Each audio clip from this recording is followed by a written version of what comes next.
Chapter 5, Ringly Ringo. When Zoe and Meep left the elephant enclosure, they were both still giggling at Bertie pushing ahead of Oscar. Zoe's giggle made her cough, and Meep had to pat her on the back with his paw. "Thanks, Meep," Zoe said as soon as she could talk. Bertie was so funny. "He wants to do whatever Oscar does," Meep agreed. "He is a very eager elephant," Zoe said with a smile. "At least that's one animal who's already been weighed today. Come on, let's find Mom and see if we can help with the others." They hurried through the zoo towards the ring-tailed Cotis. In every enclosure, there was a keeper trying to get the measurements for weigh day. There was a lot of splashing in the sea lion enclosure. The slippery sea lions were jumping out of their pool and into a special sling, which was attached to a scale. Zoe was surprised at how well they were behaving until she noticed their keeper was throwing a silvery fish to each sea lion once it had been weighed. Next door, the tiny possums were being weighed gently into a set of scales no bigger than a teacup. Just the tips of their ears peeked out over the top of as their keepers wrote down their weight on a notepad. There was a lot of grumbling coming from the next enclosure. Zoe giggled as she spotted Mr. Pinch trying to make the baboons line up neatly as they waited their turn to be weighed. He raced around frantically, tripping over his own feet as he tried to shoo them into place. As soon as he managed to put two baboons next to each other and turned his back on them, they tumbled out of line, rolling playfully on the ground or leaping up into the trees. Naughty things," Mr. Pinch cried. They're quite funny. Furiously, his cheeks were going redder and redder. "Now I've got to start all over again." "Zoe, there you are," called a voice from across the path. Great Uncle Horace was with Lucy in the ring-tailed Cody enclosure, looking a little flustered. The sleeves of his safari jacket were rolled up to his elbows, and the safari hat was perched crookedly on his head. In his arms was a very wiggly animal. "The Codys don't want to be weighed," explained Great Uncle Horace. The ring-tailed Codys were some of Zoe's favorite creatures.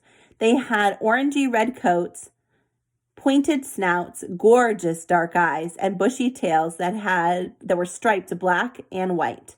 Their enclosure was covered with tall poles and ropes for them to climb.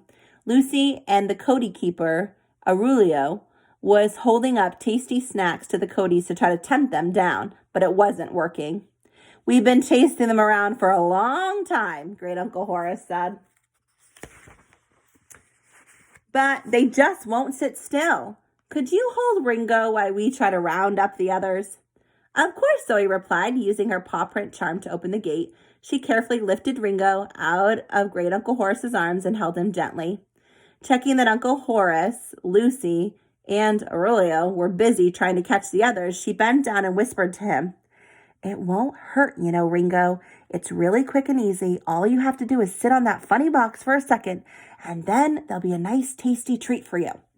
Ringo's ears perked up when he heard about a treat, and he squeaked a question. Zoe nodded, smiling. "Yes, all your brothers and sisters can have one too, but they have to be weighed first, though."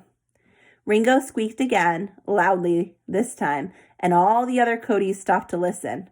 Aurelio's mouth dropped open in surprise as they all scurried towards the scale, and they lined up neatly, waiting for their turn.